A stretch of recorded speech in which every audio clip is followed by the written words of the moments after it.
It is April 22nd, 2019. This is Atlanta United FC Weekly, a Home Before Dark podcast. I'm going to go ahead and walk out now. Okay. Yeah. You could start a whole, like, Kevin out chant from the... Bradley out. KMB out. Hashtag KMB They're already out. booing in the trap. So. Ooh, no. Wait, is Breck Shea here? No, I guess not. I am Tim Herbin. As always, I'm joined by my lovely co-host, Mr. Kevin Bradley, across from me. What is that? All right, partner. I already blew the whistle. I already tooted it. Blow your whistle. Yep. As Too Short would say, blow the whistle. Exactly. And thank you for tuning in on a lovely Monday evening here in Atlanta. It feels nice outside. It's up to like 80 degrees. Yeah, it'll be it's 40 dry tomorrow, as a bone. I'm sure, yeah. Yeah, after Saturday's just traffic, wind, rain, and 420 festival clogging up. Yeah, it was great. Walkways. It was good to be out in the Gulch. Friendly reminder of the last time we were in the Gulch when the weather was like that was during MLS Cup. The outcome was maybe a little bit different, but at least the lead up to it was very reminiscent of the Cup win. So. Absolutely. Did I introduce ourselves? Yes. Dan is not with us. He's having some work done in the basement. For those that remember, is that a euphemism? No. For those, is he at the doctor? No, he's got to get his butt looked at. He's got butt problems. It's this American diet. It's just wreaking havoc on his digestive system. It's all of this. It's all that protein shake he's been eating. He's been eating a lot of steak under Frank de Boer. It's just tearing up his digestive tract. He's used to a lot of Red Bull. Now he's eating a lot of steak. Yeah, not used to it. Exactly. I do want to thank you guys as always. We love you guys. Thank you for tuning in on Monday night here on YouTube. If you guys are watching us and you're not subscribed to the show, please subscribe to the show. Hit the reminder bell. Make sure that you get the reminder that we're going live, as we always do, Monday night, 8 o'clock. A lot of you guys, people were tuned in waiting for us. And this time, we started on time this time. We did. OG Richard Gordon, Brandon Scott. Who else is in here? Chris Fillingham. Tony Neitzel's back. How you doing, man, over there on the West Coast? Elliot Beaven, Brian. A lot of familiar names. Andy Watkins. David Dudley. My dad, Thomas Herb, David Dudley, Michelle. Awesome. It's great. Yeah, absolutely. It's a good lineup. Oh, she said too early for protein comparisons. I don't know. Dan's not here, so when the cat's away, the mice will absolutely play. Absolutely. And these two mice are blind as bats. Unfortunately, he couldn't make it because his internet's down. I'm going to try to shoot him a text and see if he can at least call in towards the end of the show and give us some of his thoughts. But speaking of which, if you guys want to have your voice heard, we'd love to hear from you what you thought about the game on Saturday, what you guys are feeling like in terms of the season, just anything. We want to hear from you. Leave us a voicemail, 678-827-3297. I should memorize that by now, but at least I have the text shortcut in my phone now. That helps me get that out. That and the UAC. I got that from Geppetto on Twitter for how long the Unite and Conquer. Oh, brilliant. Yeah. So I saved that as good call. The hashtags good call. For Twitter. That's the thing. Michelle says, Lord the tweet yesterday, Kevin. You guys don't know these days. I slip in and out of Twitter. You do. I do. So much so that it gets thrown off in multiple ways. So Chris didn't think I was the one that tweeted it. Yes. Michelle caught it, that it was me. I thought it was like, oh, Lord Jesus, I love the tweet yesterday. That's the way I took it. It was the Lord's Day. So it was, yes. It was the Lord's Day. Yeah, so I think that's a lot of what this episode will be comprised of in my mind, or at least we'll do our typical shenanigans. We're going to talk about the game a lot, but I think it's important, and what this show started as, what it continues to be, and what it strives to be is first and foremost a community of people that have gathered and collaborated and come together around this team in the city and the experience. Whenever we started this spinoff of what we were doing previously, and whenever we got our season tickets, we didn't get on board with this team because they had won an MLS Cup. No, but I got on board because they won the previous game. No, actually, they actually, fittingly enough, they lost the opener, which is whenever it started. So, whenever we were excited and we started talking about our very first game sold us, and it was a fucking loss. Yes. But what sold us was the experience, the atmosphere, and the community that was starting to grow, and you could see the seed had been planted. I think that community is still in full force, and I think it's been fractured in some ways because we've been very fortunate to see a lot of success with this team over the past 2 years, two and a half years now. And of course, we all want those results. The people that are playing on the field each week want those results. The people in the front office want those results. The managers, nobody goes out there with the intent to lose. And I think a lot of people maybe overlook that or think that I don't know what the thought is. Ultimately, we're a community of supporters. And I think that the support and I forget who posted it on Twitter, but they had a really poignant point about whenever you have a friend that's going through tough times, you don't just turn your back on them and walk out, because that's not what it means to support somebody or to be engaged in a friendship. And it's, people are looking at this like they're they're looking at Atlanta United like they're day traders just trying to cash in and buy low, sell high. But it's the 401k. You got to invest in it and just let it ride. And there's going to be ups, there's going to be downs, but the long-term investment is about so much more than that final result, because ultimately the final result is just those few minutes after the final whistle blows and until the start of the next game. It's just because up until that final whistle, the score can always change. Some moment can change, and it's about everything else leading up until that final moment, whether you're watching the game, the lead up to it, these shows, these people, everything is way more important than that. And if you are basing your support or your experience or your entertainment on that final moment, you're bound to be disappointed more times than not. Yeah. I don't know what else to say other than what you've said. I mean, it really is about that. I mean, instead of a 401k, do you guys want a CD? Like, you want to make an investment in this team and it gets a little better every year, a little better here? Of course, we all want to win every game. Yeah. Of course. Like, nobody's saying you don't want that. No, and there are a lot of things that you could take away from this game. And I think there are a handful of points that I don't know if you necessarily want to touch on, but I absolutely do. And I don't know if you want to go ahead and get into it or... Yeah. Okay. A couple things. So I sit in 120, and one of the first things that I noticed, obviously, grumbles start as soon as we give up that goal.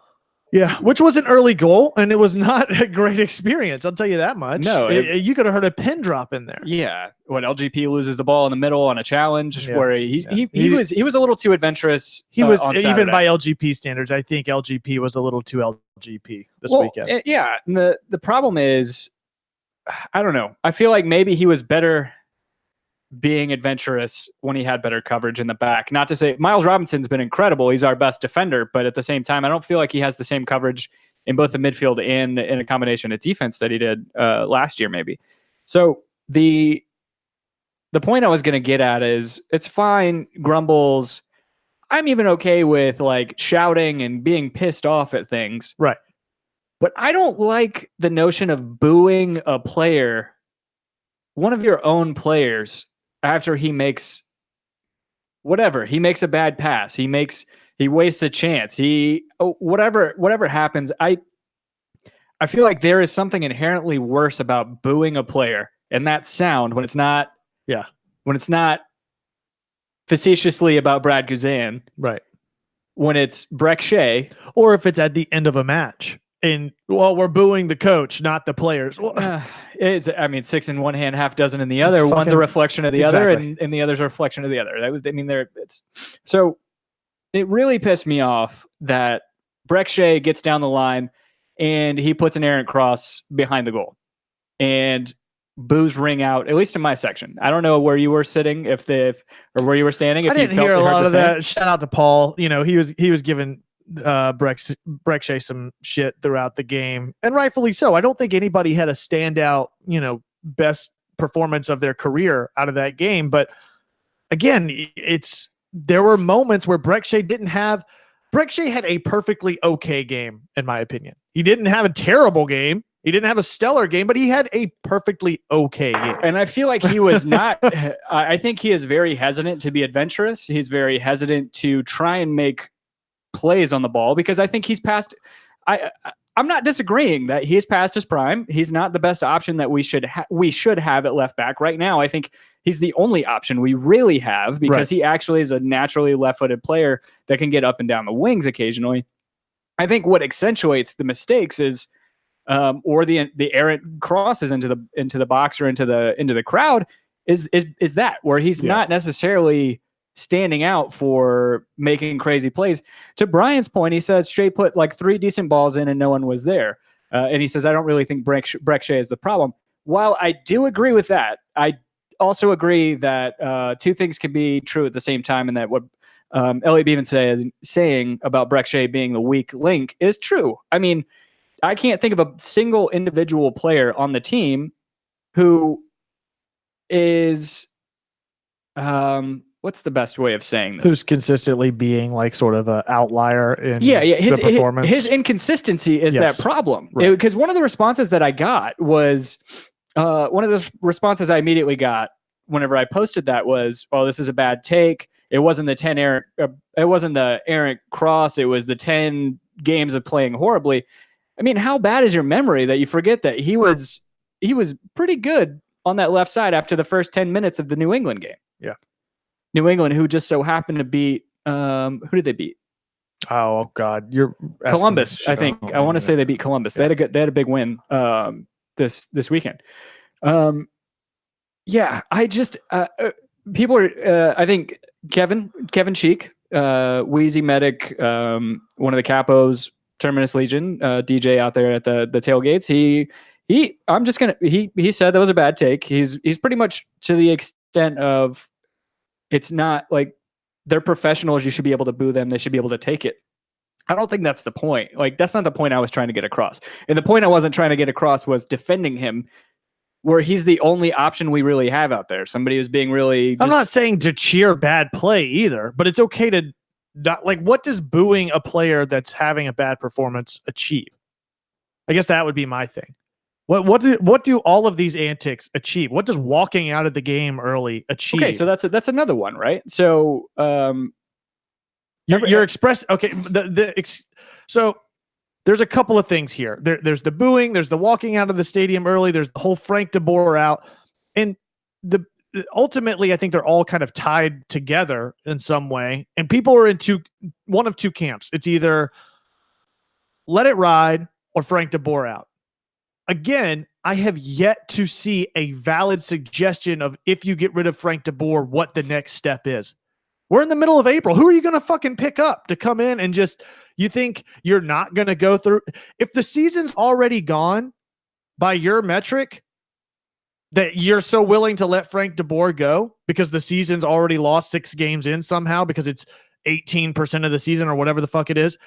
You think that bringing in a new manager automatically is going to lock you in to some miraculous change, and he's not going to try to change the problems that you're already seeing in the team, and therefore the players are going to have to adjust to that, and there's going to be some lag time and some struggle in there with more losses and more disappointment. If the season's already gone, at least see where the fuck it can go with the guy that you've got in manning the ship right now. At the end of the season, if it's not working out, by all means, but 6 games in just seems ridiculous. Yeah, you take a look historically, even the past couple of years since we've been following MLS, even in maybe a year or 2 before that, there are historically way worse starts to the season than we're having right now, where teams like Seattle and Toronto, I believe Toronto, if I'm not mistaken, but Seattle for sure has made it to the finals or to the cup final. And then I think last year they started off so piss poor and ended up, I want to say, 2nd in the West.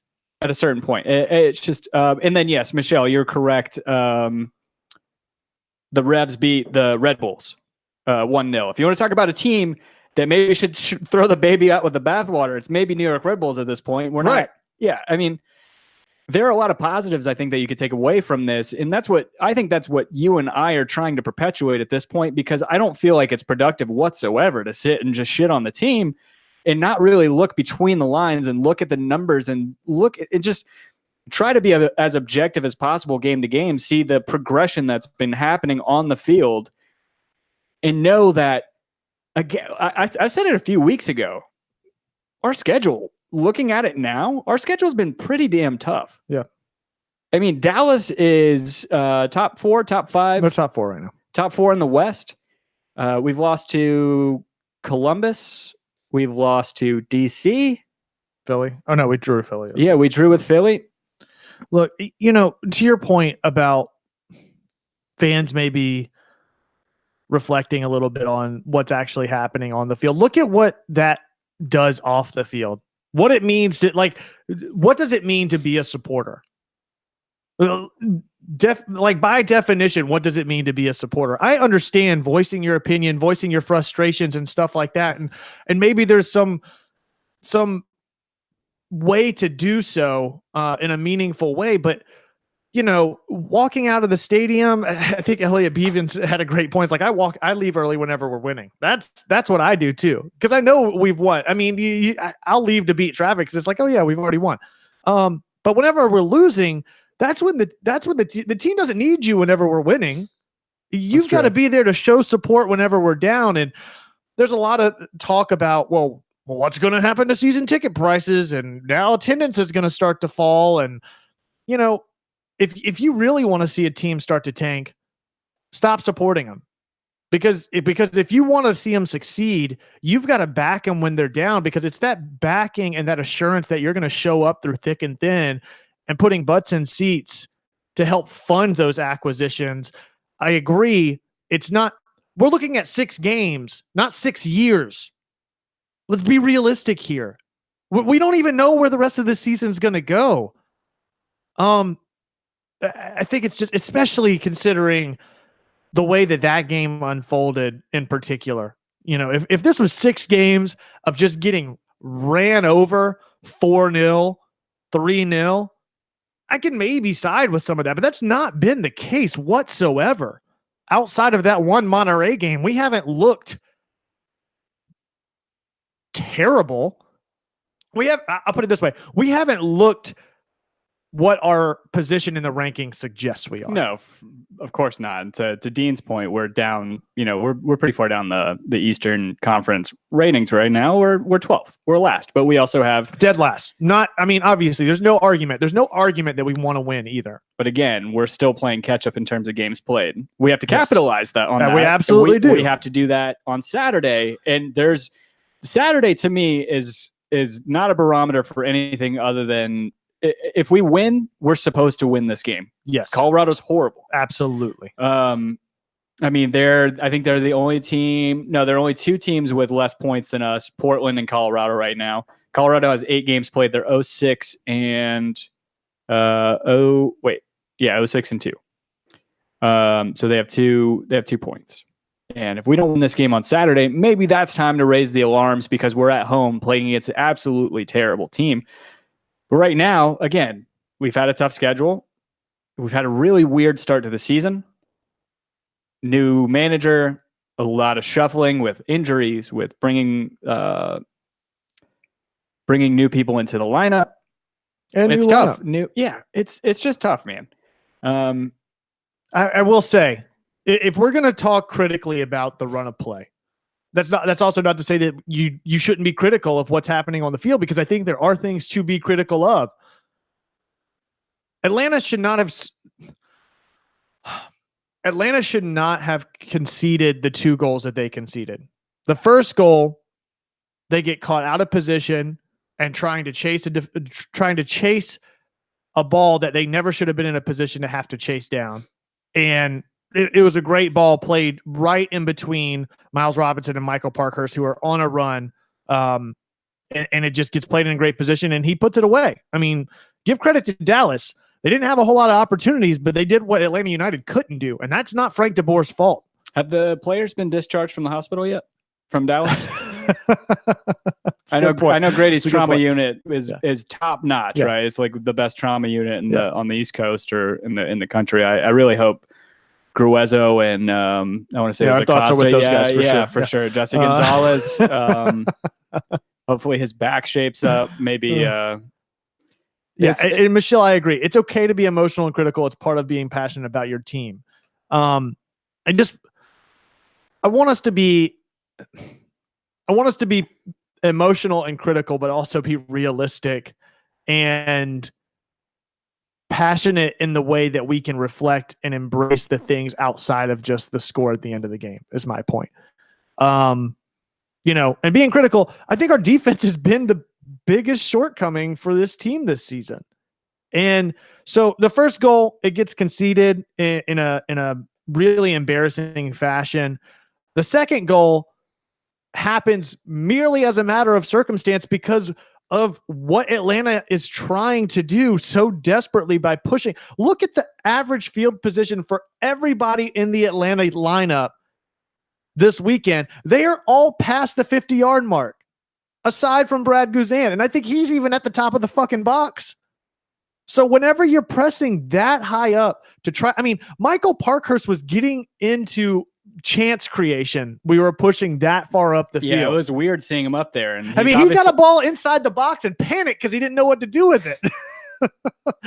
I like what it's Justin Johnson says. 22 shots this weekend. To me, that loss was on the players and not on the coach. Should have hit the back of the net at least once, and 2 minutes of bad defense cost us 2 goals. Absolutely. I think.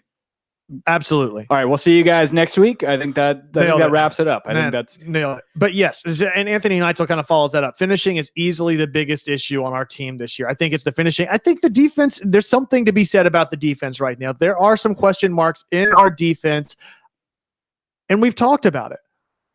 Miles Robinson seems to be every bit of the player that you want him to be. However, he doesn't have that consistent partner right now. He doesn't have a consistent partner. LDP seems to be inconsistent, at least out of this week's performance, just overly aggressive. And we've seen him take that on more times than not. Whenever Atlanta gets down early on in games, LDP wants to put the game on his back and get overly aggressive and put himself into positions where he's drawing a yellow card unnecessarily. We've talked about Breck Shea. I think there's a lot of points and a lot of credit to that. But what happens whenever the season goes on, more players get healthy? Franco Escobar's back in the lineup.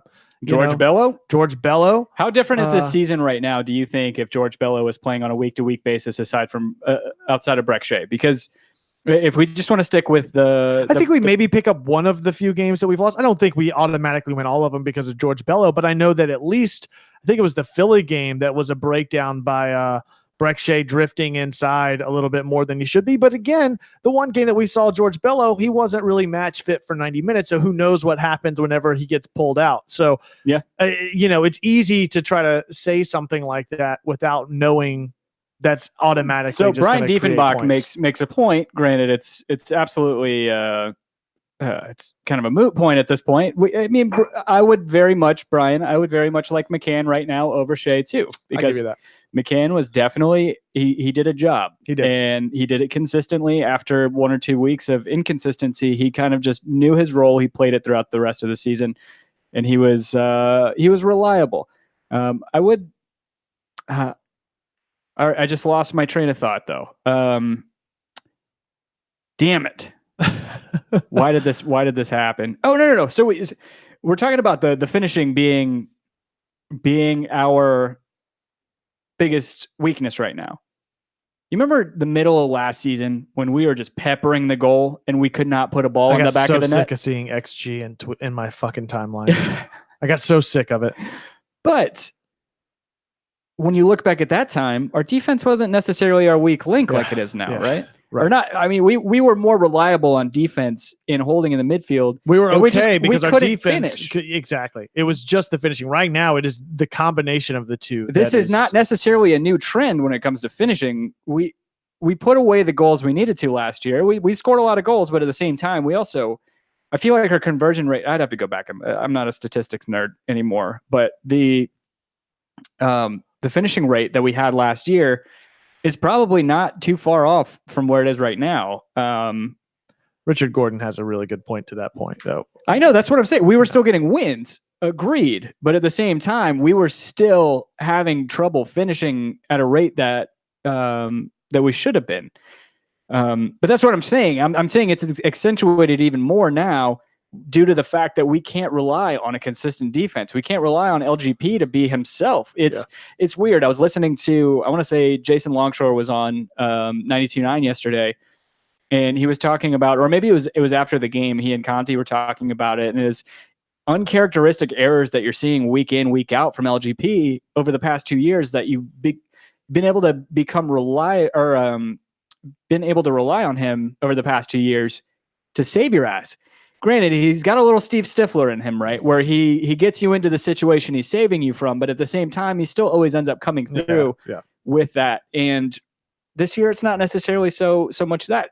So they flirted with the idea of sitting him for at least a week or so and putting Parkhurst back there with Miles Robinson. And I'm not so sure I disagree with that because Franco Escobar made the 18.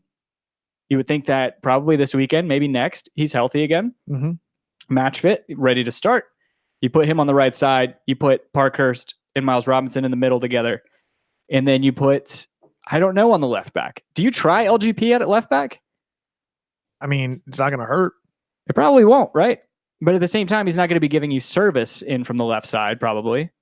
No, but then again, Breck Shea hasn't done a ton of service. Like it would be different if we're talking about Gressel going out from the right side and talking about a lack of service from the right side. But Breck Shea isn't consistently giving you a ton of crosses that are viable threats from the left side. And the amount that LGP likes to go up and attack, I don't think that that's necessarily a terrible idea. I think it's maybe, or maybe we flirt. Yeah, we just flirt with the left back. Left back, 3 back. Yeah, and I was going to say that would be a more viable option. You go with Franco on the right, Miles in the middle, and Michael or Parkhurst on the left, or maybe switch Miles Robinson and Parkhurst. But we have a rock to build around in the back when it comes to defense. We got to figure the rest of it out. Yeah, that's the problem right now. I think Franco Escobar gets healthy. I think that's easy solve at right back. Miles Robinson has proven so far to be our only really, truly consistent, outstanding performer. On defense? Dude, are you forgetting about Barco this year? No, you're right. Sorry. You're right on defense because Barco has been outstanding. Barco has consistently been the player that you want to talk about finishing chances. We can talk about Joseph Martinez not putting away a one-on-one multiple times this past week. However, Barco now, at the top of the fucking 18, keep shooting, keep fucking banging it in there. Shoot your shot. He hit 2 off the woodwork in the span of 10 minutes Saturday that were right at the top of the 18 that looked mirror images of what he did last week. Agreed. And you want to keep seeing that because it's going to keep defenders pulling out of the top of the box, which is going to open up the quick lanes for Joseph Martinez inside, and it's going to keep the goalkeeper guessing on where the shot's coming from. If anything, that's what Atlanta United really did this past weekend. Maybe it was a little bit too little too late. I think it was Matt Doyle talking about that a lot of their chance opportunity and chance creation came late in the game. Regardless of when it happened, it still happened. One thing I can say is that the chances were created in a lot of different ways. It was another game where we saw 30% of possession distributed across all thirds of the field, center, right, and left. We saw opportunities created by Gressel taking crosses in from the right wing.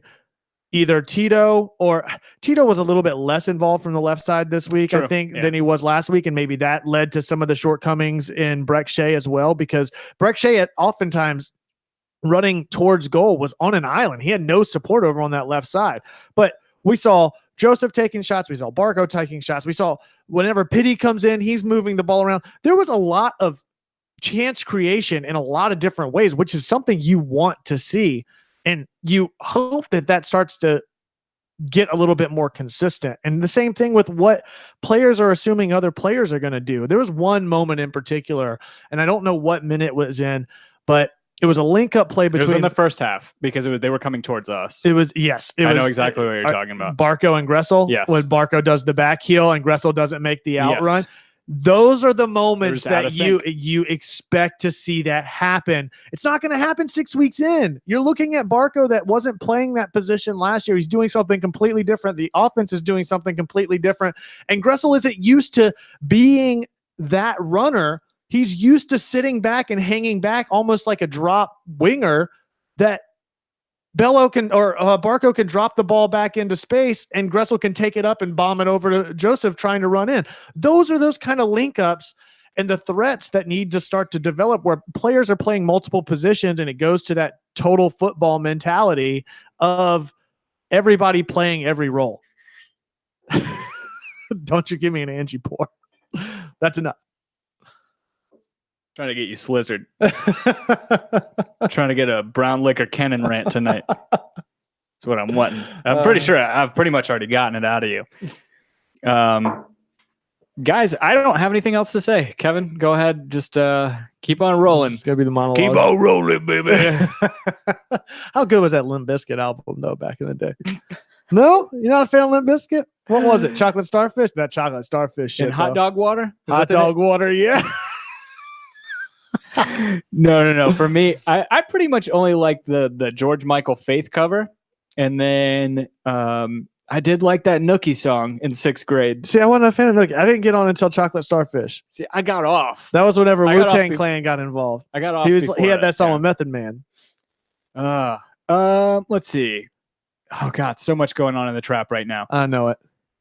Side note, Joe Johnstone is calling out your manhood. Says, side note, Kevin, have you not finished that bottle yet? I mentioned it to Chris earlier on. You guys forget, I got to drive home after this. I can't go super hard. In the Gulch is one thing, but I got to be a responsible there's not a guest bed here for him.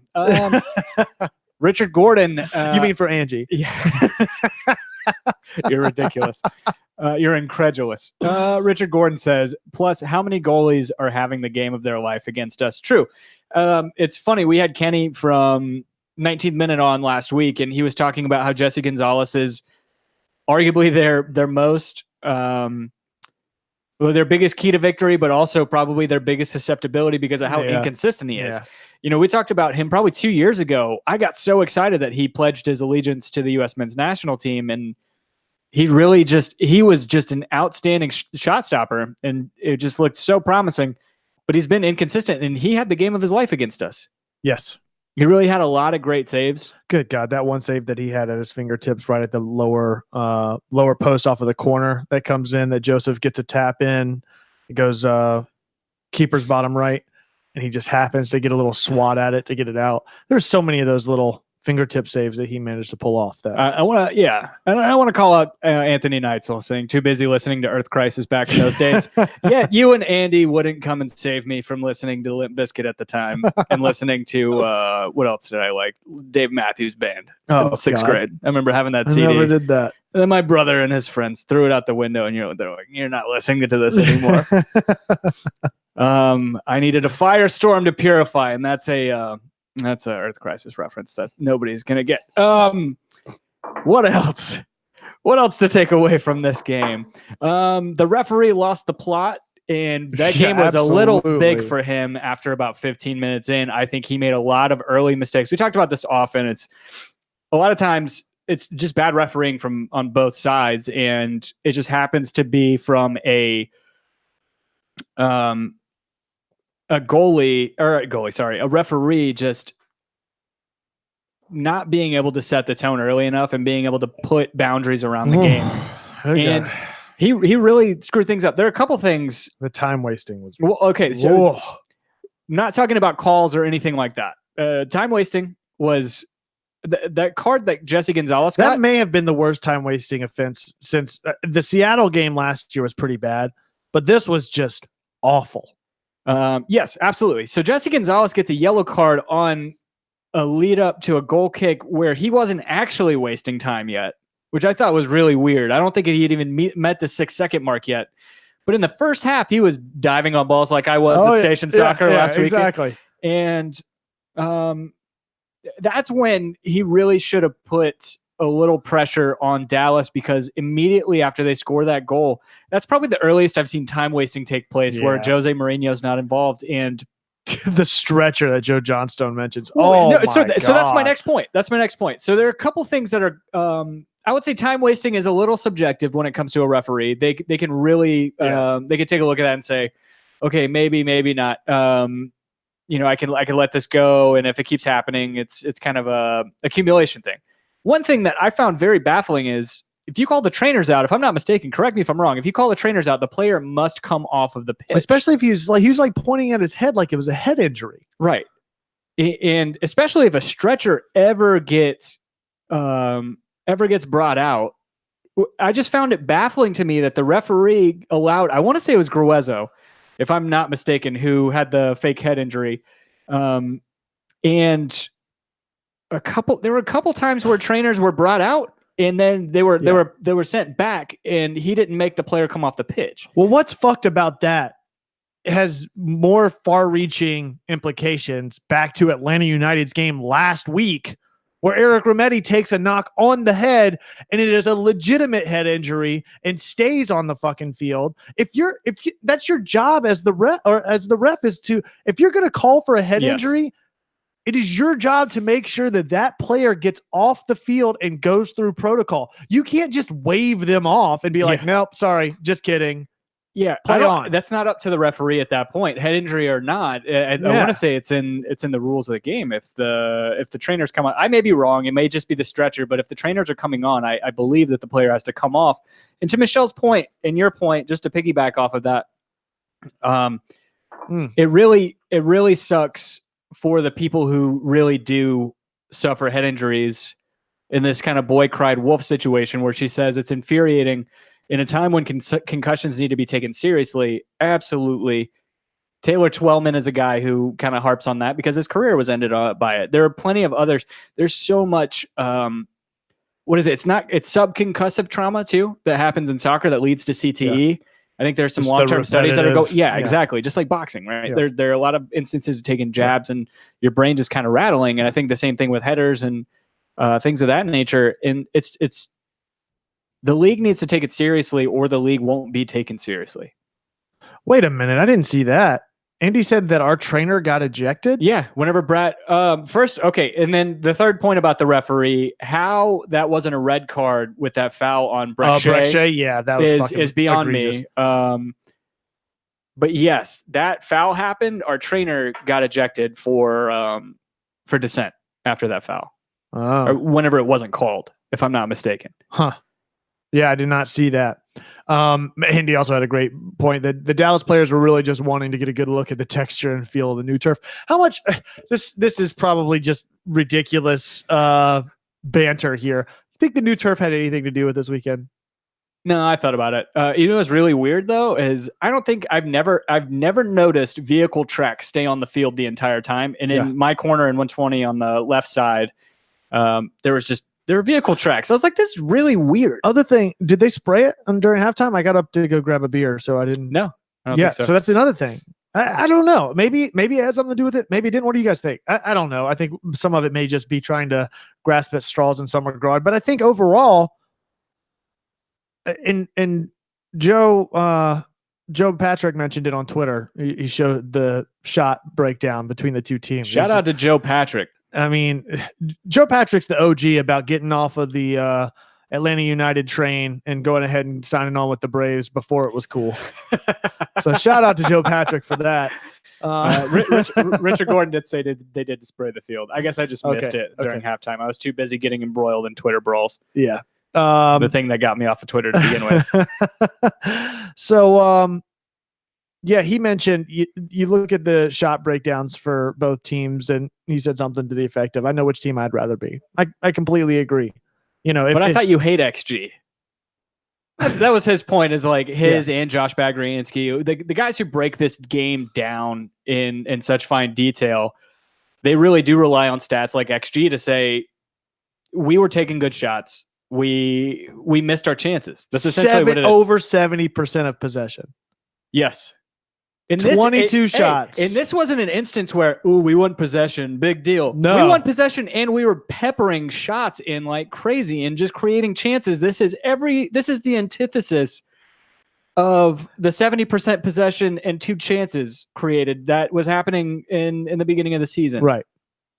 This is what you want to see out of this team, in my opinion. Obviously, this is what you want to see from this team outside of a couple of defensive breakdowns, one of which is because the team overexposed themselves trying to put in a goal. The other being you want to see them capitalize on more chances. those two things aside, overall, I thought it was a pretty decent game. Again, Dallas is one of the best teams in the West. If I'm not mistaken, they are 4th, right? Yes, I'm pretty sure they are 4th. Yes, they are in 4th right now. LAFC is kind of running away with things, but Matthew Brookins, LA Galaxy fan listening from Sacramento, just want to say I enjoy you guys. Man, thank you so much for hanging out with us. I got to remember who we're having on. Be sure to check out the Offside Trap that we've been doing every week. We've got a running list of shows that we're doing, and we'll be reaching out to somebody that does some of the Galaxy content. Interested to hear who you listen to as far as LA Galaxy podcasts that we might be able to get on for the show to preview that match in a couple. Side note, I know that people like to shit on people like to take Zlatan too seriously, and people like whenever big teams like LA Galaxy lose, but I think honestly, I do think it's better for the league whenever a team like that is big, because they're already a big recognizable franchise outside the States whenever it comes to this league. And I think whenever they do well, it kind of shines a good light on here. Appreciate you listening, Matthew. So to that point about LA, is perfect time too. As the discussion about LA Galaxy, about what their reputation is in the league as a whole announced this past weekend the move to go to 30 teams. Yeah, and they also... And Don Garber alluded to the fact that it may not stop there. Don Madoff? Is that... so you pay two... Now it's interesting. I've seen a couple different things said about this. So to your point, they want to get to 30 teams at least. The new expansion fee, which it was $150 million whenever Atlanta United joined. 200 now? It is now $200 million in the... Let's see. We bought our franchise in 2014, so it's been 5 years. Yeah. So $10 million a year. It's been increasing on average. We don't know how much it increased. Actually, I don't know how much Cincy paid for theirs. They might have paid the $150. Do you think what do you think the implications are of the league expansion? Let's break this down in two formats. I want to say, what are the implications of the league going to 30 teams and a $200 million entry fee?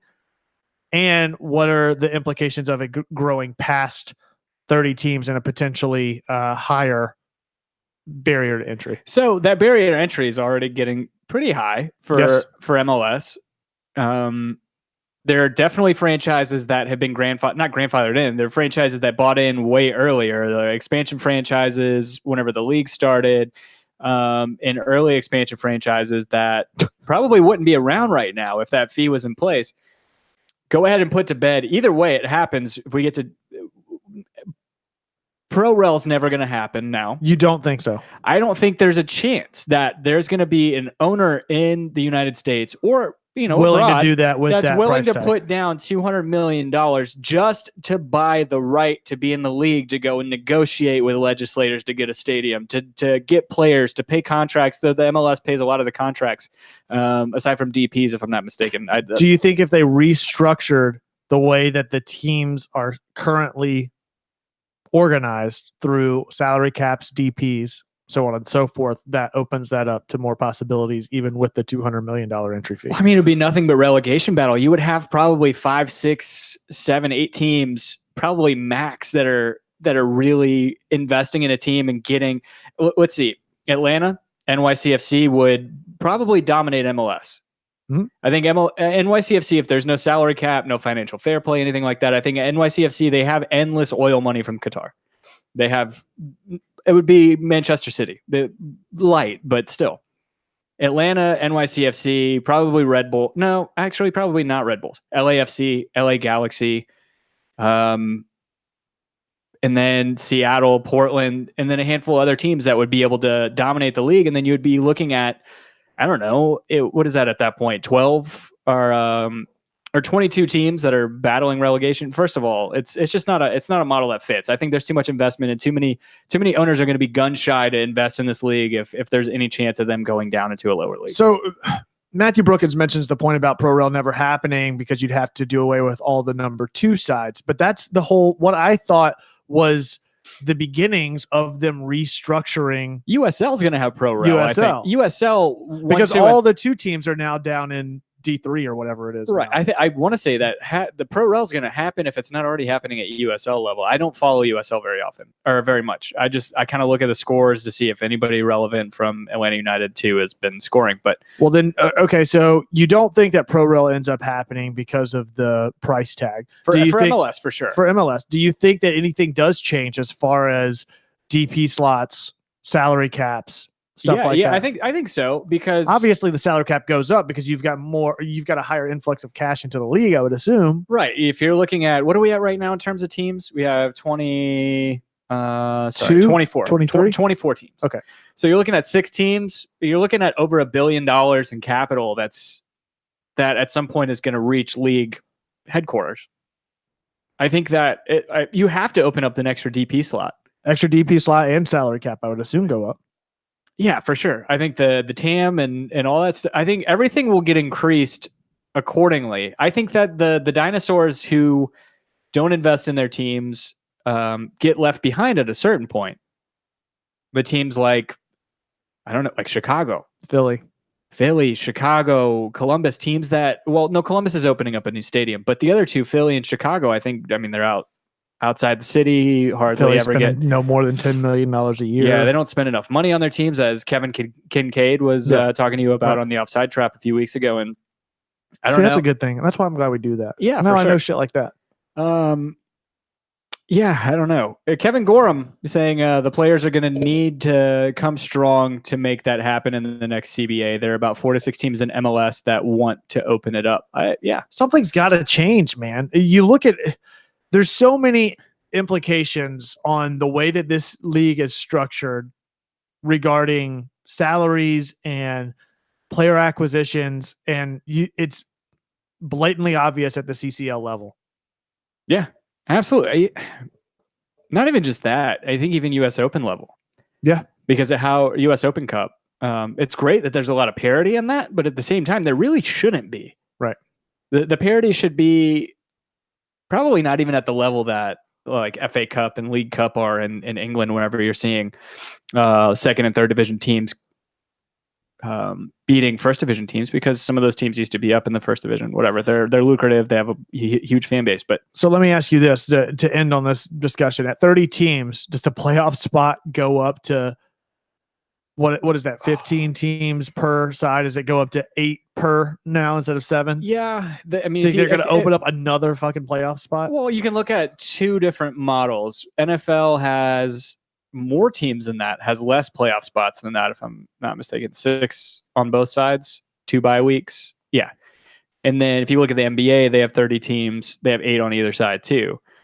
They've talked about potentially moving to a model not dissimilar from MLS in actually, I take that back. It's definitely different, where they're doing top 16 teams across the entire league make it instead of conferences. I think at a certain point that might happen too. I think so too. Some sort of hybrid model between European football and there's got to be a couple MLS. of ways that you could break that down. I think it was Mike Conti mentioning you go to four divisions essentially, where you'd have a Northeast, Southeast, Southwest, Northwest, or maybe it was like North, South. Well, I forget how Conti broke it up, but he had it essentially in 4 divisions instead of the 2 that we have currently. That's kind of, that's similar. But that's how NBA does it, right? I mean, they have the Atlantic, the Southeast, Central, and then Southwest, whatever. They have 4 or 6 divisions. Yeah. And Matthew Brookins in other leagues in Europe, the U23 sides are all 4 division and lower, but y'all are right. There need to be some sort of evolution. I want to say, is it Real Madrid and Barca? Their B teams are in La Liga B or Segunda division. I think they're in Segunda. I think so. And they can't be, they've gotten that way at least, and they've never been, they can't get to the point where they're promoted with the first team.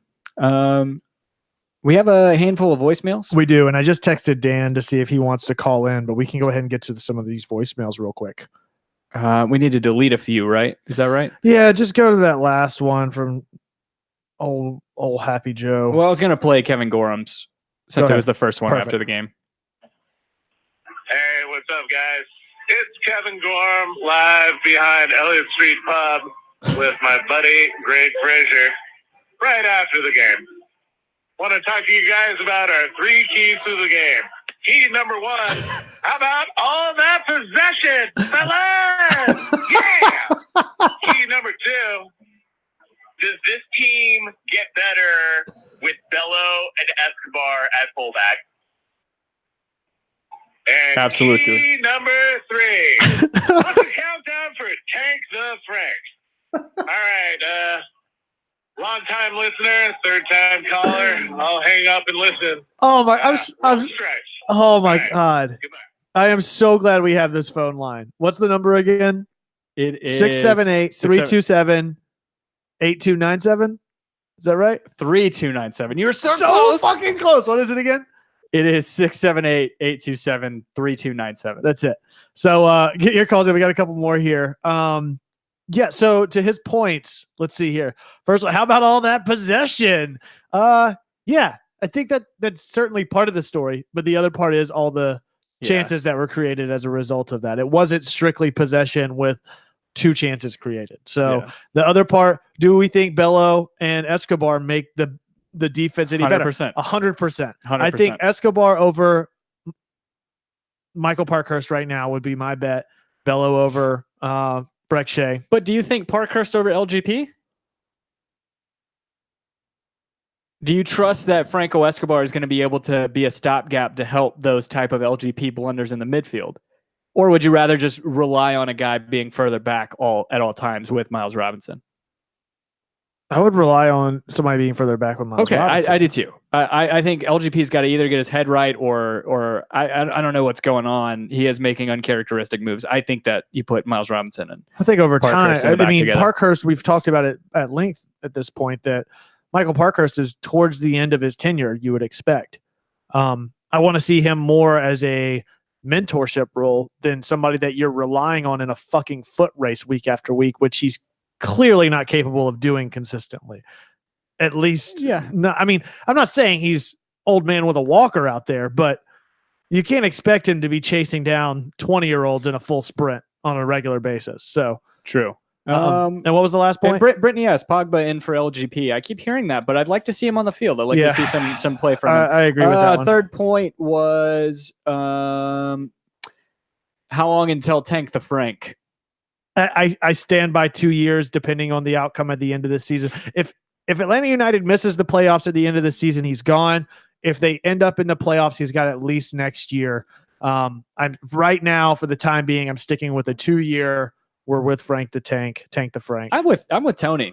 With Tony, Anthony Neitzel saying, I love LGP, but I'm surprised he hasn't reached a red on accumulation. I don't know how either. Yeah. I was very nervous that he was getting sent off at the towards the middle of that game. I completely agree. Do you want to play the? You want me to play the next one? I can do it. This one. This is the last one. This is our. Okay. There's another one to play after that too. Yeah. Ooh.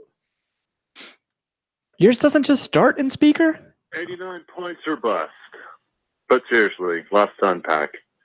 It seems that the vast majority of the supporters want the results rather than the improvement that we've shown over the past few games.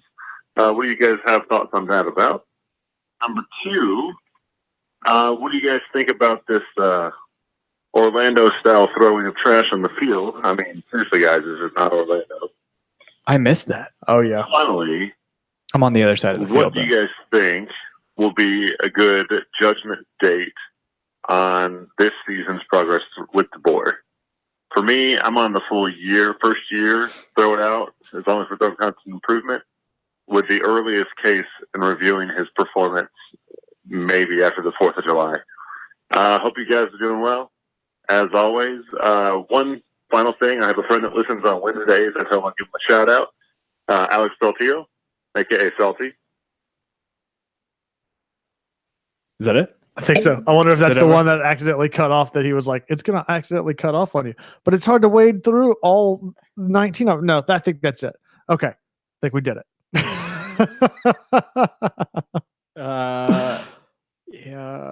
Yeah, maybe. So, and then there's one more. I'll play it. I don't know who this is. What's up, guys? Just real quick. What do you think's up with Joseph as far as him missing shots on the goal like last year that he was killing? And do I have a bias, or is Breck Shea like the worst player on the pitch? Anyway, hope you guys do well. Take care. Lots to unpack. First of all, first note, I'm not sure if that's Joe Johnstone or that's a Kevin Gorham deepfake. Could be. I don't know. Could be. I think there might be 40 hours of footage. The Joe around. has no name. Exactly. I mean, Kevin Gorham. I think you probably have enough Kevin voicemails. Gorham wears many faces. He has a lot of voicemails lying around. Yep. Somebody's using that deepfake software to just call in and leave other voicemails with different names. That's definitely it. Sounded too sober to be. So back to the first. I don't. Thank you for the call. I don't know who that third caller was. But to Patrick Keenum, PK's point, and to kind of touch on the Joseph Martinez woes, he just has the yips right now, and it'll pass. I kind of agree with that. I think when you're coming off a season like last year, I think there is a lot of pressure that you probably put on yourself more so than anybody else puts on you to continue that form. And you always want to come into a season and do better than you did the last. Yeah. And knowing that you have such a huge mountain to overcome to reach that point, it has to be tough on him expectation wise, because he's a perfectionist. He gets 100%. And if there's one guy that we don't need to piss off with a lack of support or jeering from the crowd, it's Joseph Martinez. You know what? I will take Joseph's missed opportunities with his attitude that he's had about him with those missed opportunities over the Joseph Martinez of 2017 that was pouting and time wasting whenever he would walk off the field because he didn't feel like he was getting the goals that he deserved or that he wanted to have, or the performance that he had. I will say the difference is that Joseph's been up and down. Last year, it was a lot of up. It was up and down his first year. Obviously, he had the injury. I think that one of the things that I could take away from Joseph's performance so far this year is that even whenever he's quote unquote down, he's kept his head up, which is great. No, absolutely. And and he finally scored a penalty kick, which means he's on pace to set another goal record, because we all know how much of that needs to happen. Tony's asking if Kaku has had his punishment handed down, and I don't think I did not know that. Michelle said Joseph did a lab at the end of the game and thanked the fans. Yet some fans thinks it's okay to boo. Yeah, that's again, you've got to have some self-awareness and realize what your actions and your quote unquote support means to the players and everybody else involved in the organization. Yeah, to Tony's point, it doesn't look like that MLS has handed down Kaku's suspension yet.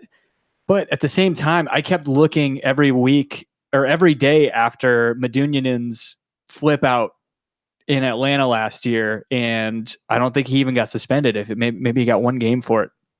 Whenever he got sent off, spit at the ref, made a lewd gesture towards the fans and everything. I don't know if I wouldn't be surprised if you saw it kind of swept under the rug and maybe he gets like a 2-game suspension or 3, like a quiet suspension. I don't know. We'll see. I guess. Can't believe what's his face from Cincy didn't get a ban, ripping that shot into the stadium like he did. Get out of my, in the words of Jay Riddle, get out of my league. Okay, so Joe Johnstone, I think we touched on it before we played his voicemail. Shout out to his boy Alex. Yeah, I'm with him. I think the barometer is set at a year. I think it's safe to say that there are going to be some growing pains, and one of those, I think Matthew Brookins has a great question I think we can touch on before we close the show. And then was the improvements? Is that what Joe's? Yeah. Week to week improvements. Yeah. Who we're seeing at Barco. Yeah. I mean, week in, week out, the kid's confidence is skyrocketing. I think Tito over Gressel. In terms of consistency, I felt like My biggest problem with Gressel this past week was that he was absent on the back post. I think a lot more True. opportunities could have been created had somebody been playing into position on the back post. A lot of Breck Shea's opportunities that were created went to a complete vacancy on the back line. Yeah. Anybody else? I mean, Miles Robinson every week continuing to impress. Oh, Orlando trash situation was the. Oh, the yeah, other yeah, thing. yeah, yeah, yeah. Yeah, it was pretty disgraceful. There was at least twice that I saw somebody threw a water bottle and a cup on the So, again, supporters section side. I said it while I was playing, but I didn't see that on my side of the stadium. Yeah, it was gross. more towards the supporter section. Yeah, it was pretty. That sucks. Pretty terrible. You know what was really cool? Another positive from the game is I'll never forget somebody that threw that water bottle from one end zone to the other and beamed that ref in the head and Bobby Dodd that first year. Just fucking Hail Married it and clocked him in the head as he was walking into the locker room. you got a scholarship that day. It was a perfect spiral. He just threw that water bottle over those mountains over there. It's Uncle Rico in the crowd. So really cool thing happened to me on Saturday at the game. I was in my section. I see this guy about 10 rows down from me get up and go get a beer, go get food. And I was like, looks like my buddy Zach from college that I played soccer with. And he goes down. And I haven't seen Zach in probably 4 years. Saw him like once. And then before that, he lives in South Carolina. And before that, I probably hadn't seen him in another 4 years. And he goes back down. And I'm like, I don't know. I've seen people who look like people I know, and maybe I shouldn't like try and say anything. Or anyway, game's over. Our section surprisingly didn't clear out or anything like that. We're standing up waiting to get out of our section, and he looks up, and we kind of lock eyes, and I kind of nod. And he's like, what? And then he just kind of bum rushed towards me, and I thought that was really cool. It was his first actual Atlanta United game. He came for MLS All-Star last week, but just of all the gin joints in all the places, Yeah. It happened like that. I thought that was really cool. That's awesome. Just positivity. Again, about the experience and the people. I mean, standing out in the atrium, hung out with the guys from For the Culture, saw Parceros over there. I think Andy stopped by, Mills swung by. We just kind of posted up in the atrium for a little bit before kickoff. Those are the kind of things, walking around the Gulch, obviously, at all the tailgates with Elder Tree and Terminus Legion Faction and Footy Mob. It was great. It was great, man. Matthew Brookins, our listener, our LA Galaxy fan listener, he says, one last thing I wanted to ask you. I think this is a very kind of poignant comment saying, does De Boer know his best players and what their strengths are? He said, I'm not into firing coaches midseason regardless of the sport, but there are a lot of decisions that make you scratch your head. And I think a lot of those have happened prior to this week and last. I think when you saw Mikey Ambrose playing on right back with Breck Shea on the left, and I don't know. There was no meet and greet, guys. I just hung out in the atrium. I didn't organize anything. I was just standing there informally and saw people passing by. Yeah, people saw that. That was not people came up and said, is that a razor line in your hair? Oh my God. And then I just promptly, no, I had brain surgery. I couldn't walk until I was 23. Whoa.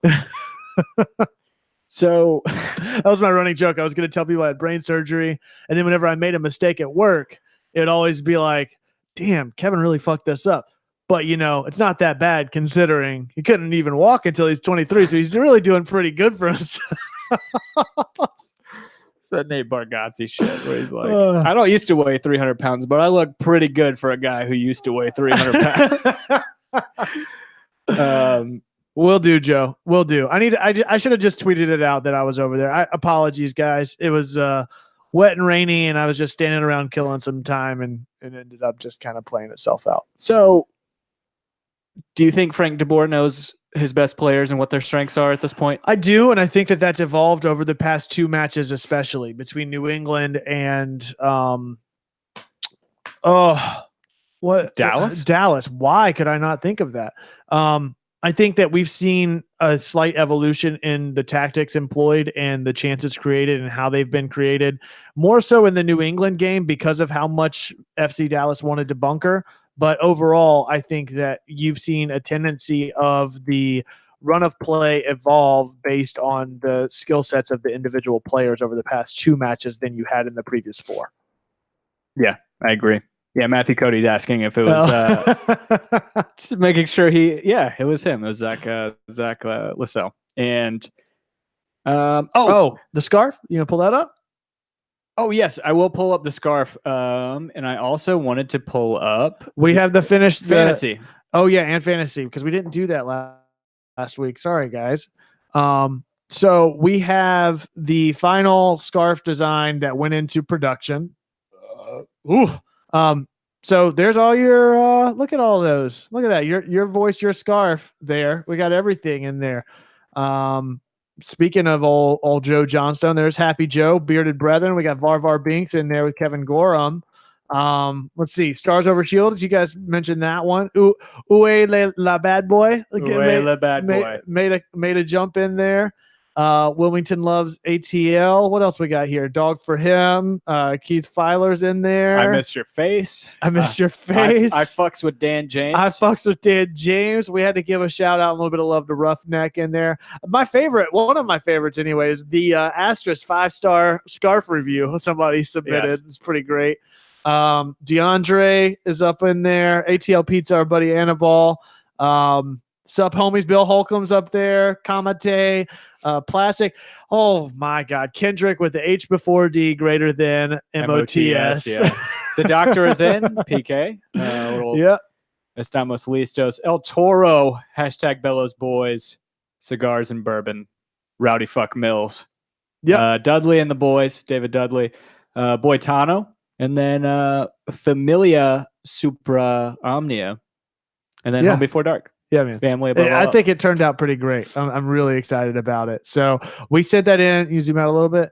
That went into. We sent it over to our rep, who sent it over to the production manager on Friday. So we'll follow up with them at the end of this week to see kind of timeline. But the plan is you guys will get an email. Those of you who pre-ordered, you guys will get an email sometime this week with kind of a update, an update, and a special invite. We'll say we're going to do an invite only special show that we've talked about doing. Might as well go ahead and talk about it here.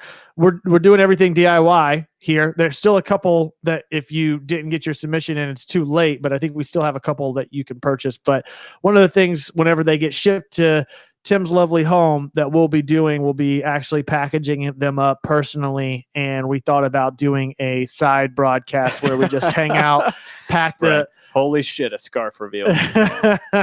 But where we hang out, package all of them up. Patreon only, baby. Exactly. You had to be there to get there. So we'll make sure to email out a link for that live show and make sure everybody gets their credit where credit's due as we're packaging those up to get them out to you. And Joe Johnstone says proofread level up. Yeah, that was embarrassing.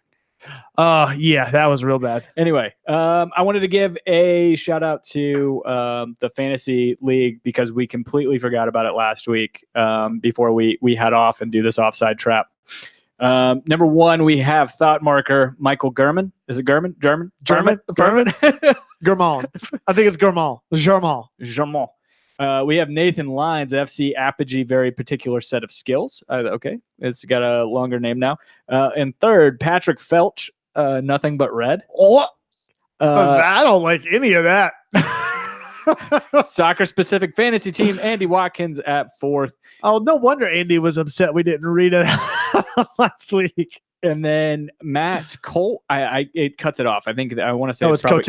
Culver, Don't Var Me, Bro. Oh, that's pretty good. Yeah, that's a good one. And then Stats and Trends, John Beck, just rearing in the back in 6th. Then we have a New York Red Bulls fan in 7th. I don't like that. Right on. Oh, man. Let's see. Well, Matthew Cote got hot takes in here. I think at the level they play at, best players are week in and week out based on the form they're in. That's pretty great. I think that's management 101. I think that's what you do. I think that's a good take, Matthew. You got it. That's true. Yeah, I think Frank de Boer should know that. Yeah. That if only those rules applied to this podcast. Love you, brother. Probably be a lot less people sitting in front of a mic. Matthew Brookins is asking if he can get one in blue and gold. Thanks. Unfortunately, not. Once we start a LA Galaxy weekly, Let's just start a separate one. how plastic are we? I love Zlatan more than most. So Yeah. I Well, you know, he had the quote of the damn week. I don't have it in front of me, but the whole whenever he's criticizing the refs and VAR, and he said, "Hopefully the MLS doesn't punish me." He said, "But it's okay because I am the MLS." oh my God, that's pretty fucking great. Yeah. So thank you guys so much for tuning in. We do the offside trap. We'll continue to do that throughout this year. So be sure to check that out. That'll come out this Thursday if you're listening to this tomorrow or whenever you're listening to it. And that's usually a sign of a good episode. That's a good episode. Exactly. It's just moisty. These leather seats. We got to get that ventilated seat action going in here. I need like a little floor fan just blowing up. Yeah, maybe we'll do Patreon. We'll try and get ventilated seats in here. And I think it's all about comfort, man. It is. Thank you guys so much for tuning in. However you found us. If we didn't have any new reviews on iTunes, but if you leave a review on iTunes, whatever it says, we will read it aloud on the show. Don't want to leave a review? That's okay too. You can throw up any number of stars, and it's much appreciated. We took a little dip last week. I'm not afraid to admit it. We had some people sliding into those iTunes top charts that thought they were going to take over with one or two hot takes. You aim at the king, you best not miss. We back on top, baby. We're doing it right. So, and it's in no small part due to your efforts and all of the things that you guys do to support us with the ratings and reviews on iTunes, showing up, subscribing, and telling a friend. So thank you for that. If you found us on YouTube, be sure to hit that little bell notification to get or is it the bell icon? Bell icon to get the notification whenever we go live each and every Monday night. Guys, Kevin is saucing, and we're getting ready to do a offside trap, and I am ready for it. Sauce boss. My body is ready. I'm ready. Thank you guys so much. You can find us collectively at Home Before Dark on Twitter. That's before spelled B and the number 4. Try to guess who's tweeting. Seems to be a fun game at this point. So thank you so much. We'll see you next week. As always, be home before dark. More like Colorado Vapids because they got like no points. Fapids.